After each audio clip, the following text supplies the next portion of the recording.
Satu itu mantan dia dulu udah pernah pakai apa aja, tapi ternyata waktu dia pakai itu dia ngomong dia berjumpa dengan Tuhan gitu ya, dan dia berhenti gitu ya. Jadi itu keren, dan kalau dibilang gereja sesat lu, tapi kenapa enggak gitu kan? Hey yo, what's up guys? Welcome back to Chemistry, kekristenan tanpa misteri. Au! Hit 'em like now. What's the word? Impact, touch a nerve. From Bolivia to Luxembourg. Ooh.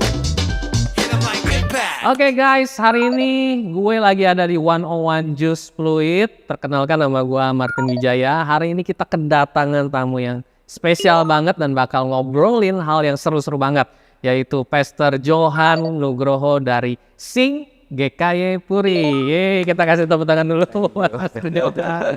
Welcome Pastor Johan. Dan hari ini kita bakal mengulik, menggali tentang pelayanan dia yang sangat unik, dan pastinya kita bisa belajar juga dari pelayanan beliau.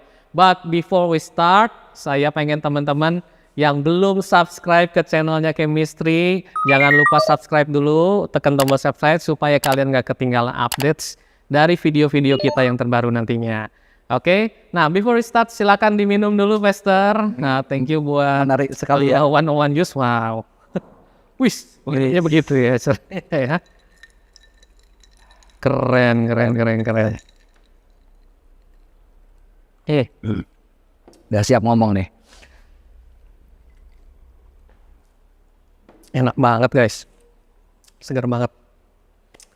Well, langsung aja kita mulai ya Pastor Johan ya. Oke, boleh Tim. Jadi penasaran nih Pastor Johan ini melayani di GKY Fluid ya, di Sing ya. Puri. Di Sing GKY Puri.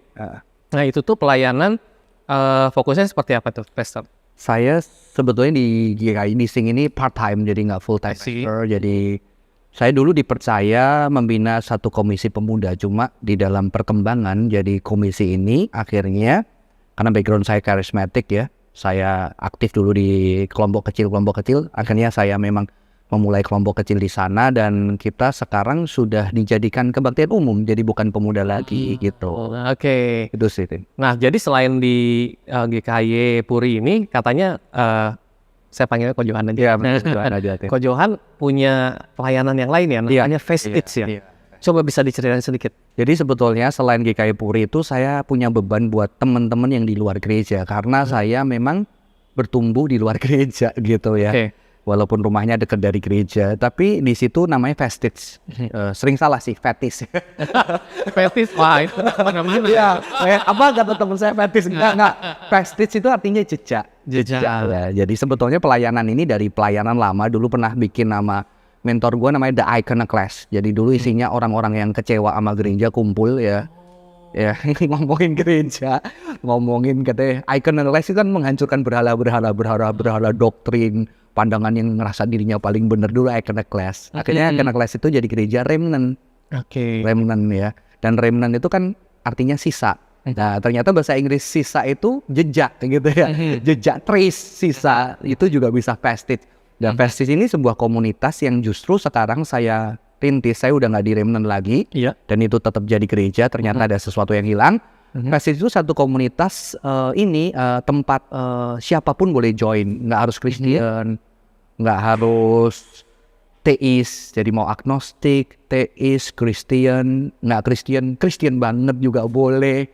Bahkan teman-teman kalau bisexual, LGBT, mereka boleh datang di tempat kita untuk duduk ngobrolin satu topik, diskusi multidisciplinary begitu. Dan bukan kita jadi berkat buat mereka, mereka bisa jadi berkat buat kita juga. I see. Ternyata kita bisa banyak belajar dari mereka gitu sih. Oh wow, nah biasanya topik-topik kayak gimana tuh yang dibicarakan di Vestige? Topiknya random karena kadang-kadang tergantung pembicara.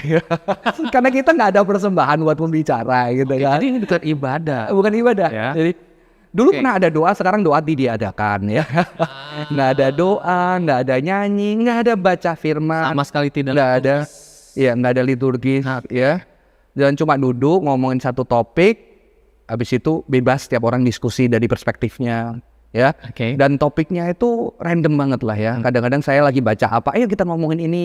Terakhir saya belajar friendship, ya kan. Terus salah satu ketuanya sekarang lagi sekolah sosial politik di UI, namanya Adeline itu dia perempuan yang belajar politik. Nah, dia bahas feminisme ya. Oh. Saya pernah bahas tentang virginity, kenapa kok virgin dibebankan kepada wanita, sejarahnya gimana gitu kan.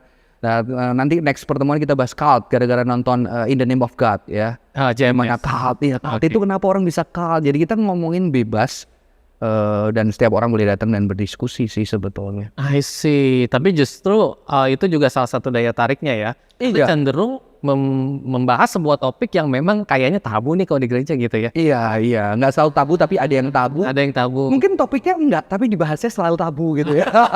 Makanya kita nggak berani rekam sih, kita nggak berani rekam karena nanti takut kalau di-cut orang bisa salah paham ya. I see. Tapi dengan begitu orang-orang di sana jadi lebih terbuka, Iya. mau cerita gitu ya. Iya, cuma saya kadang-kadang mikir ya, kadang-kadang orang Kristen itu kan terkenal terlalu cupet, nggak mau dengerin orang, nggak bisa belajar sama orang lain.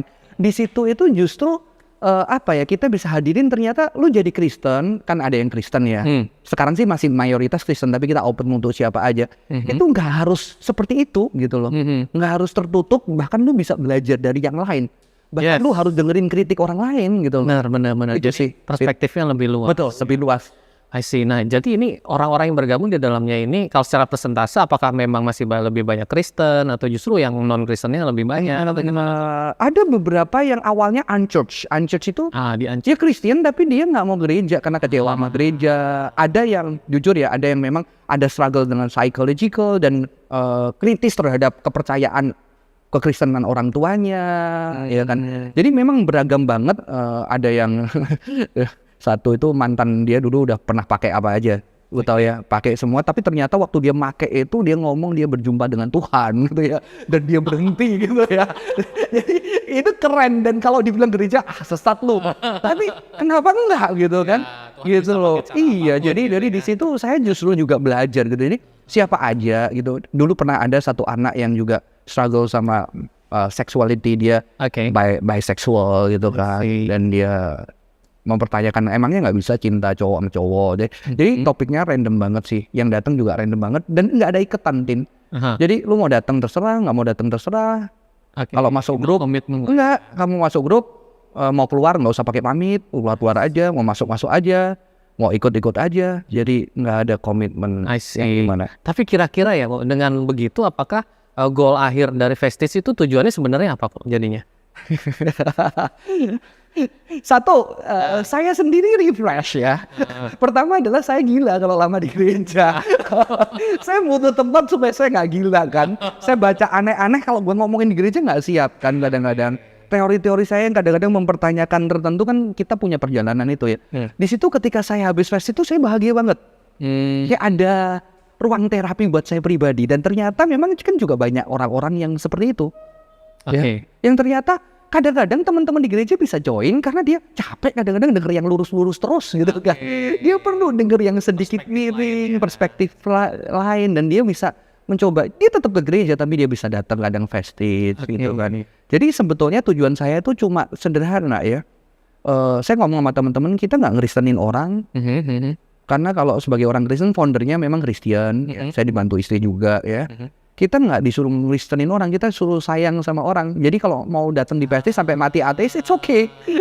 Kita cuma menyayangi, bukan ngerubah orang kan. Dan terutama kita mau ingin menayani yang orang itu bisa open ke liaran-liaran dia hidupnya dan berpikir dia.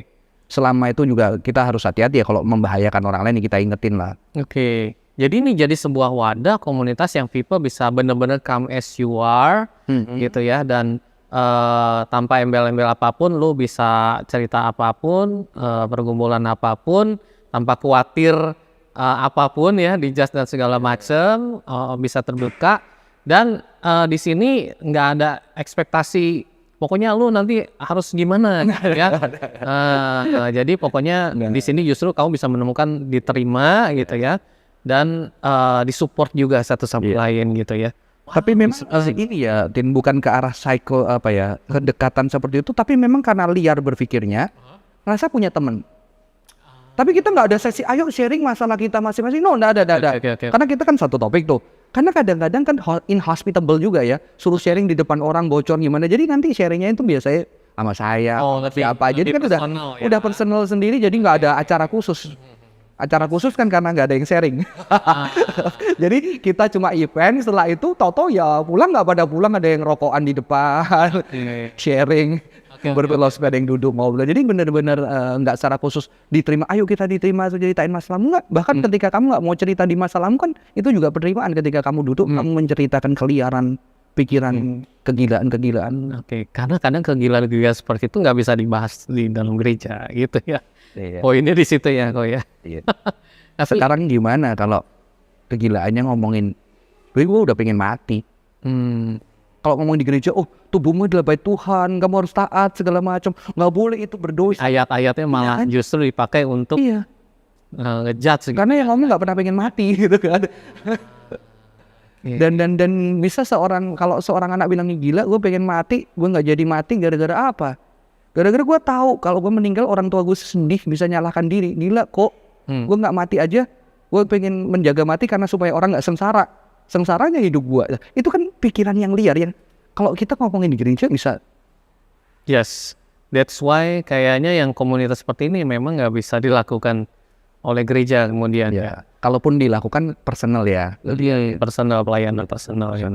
Nah, this is amazing guys. Jadi memang ini saya pikir memang ya ada konsep, saya pernah dengar di sebelum-sebelumnya ada podcast dari Pak Jusa Kancana kalau nggak salah, yang dia punya kayaknya namanya safe space movement gitu. Oke. Memang ada circle lain di luar gereja gitu loh, dimana nggak ada liturgisnya, mungkin itu bentuknya bisa komunitas sport, komunitas yang ada interestnya, yang dimana itu justru di situ kita bisa menerima orang lain, menjadi sahabat buat orang lain. Betul. Iya kan, mensupport orang lain, menunjukkan kasih kepada orang lain. That's maybe something yang mirip dilakukan oleh Prestige ya. Iya.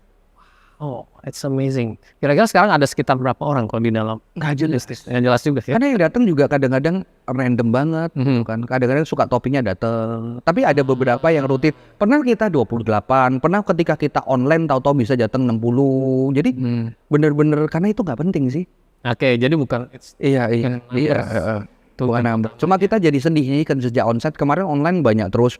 Cuma sejak onsite kan akhirnya banyak yang online itu jadi nggak terfasilitasi. Jadi kita mikirin juga kayaknya perlu juga online. Karena ternyata kalau member di grup kita sih banyak banget, 100 lebih ya. Cuma yang ikut itu kan karena banyak di kota-kota lain. Jadi saya pengen sih kalau nanti pas pelayanan di Surabaya atau mana saya ngumpulin anak-anak Prestige, ngomong di cafe yang free gitu sih. Yes. How do you promote atau Instagram, segera only story. organik aja gitu? Iya, yang ngumpul 1-2 dan kita kalau 5 orang enjoy, 10 orang enjoy, 28 orang enjoy, nggak datang juga nggak apa-apa. Tapi ada member-member yang sudah mulai rutin gitu kan. Wow, that's so interesting ya teman-teman ya. Dan kita akan banyak ngobrol, menggali lebih banyak dengan Ko Johan tentunya ya, karena pelayanan beliau ini menarik banget dan sesuatu yang memang dilakukan di luar gereja ini kan di luar dari kebiasaan kita yang cenderung liturgis gitu ya kalau di gereja, dan cenderung harus ada formatnya dulu, ada penyembahan dulu, ada doanya dan sebagainya. Tapi ini justru building friendship gitu ya satu sama lain ya. Building friendship, saling bertukar pikiran, ide gitu kan. It's very interesting guys. So kita akan ngobrol lebih banyak lagi sama Ko Johan di sesi berikutnya. Jangan kemana-mana dulu teman-teman. Dan dari 101 Juice Fluid, this is Chemistry, podcast kekristenan tanpa misteri. Au!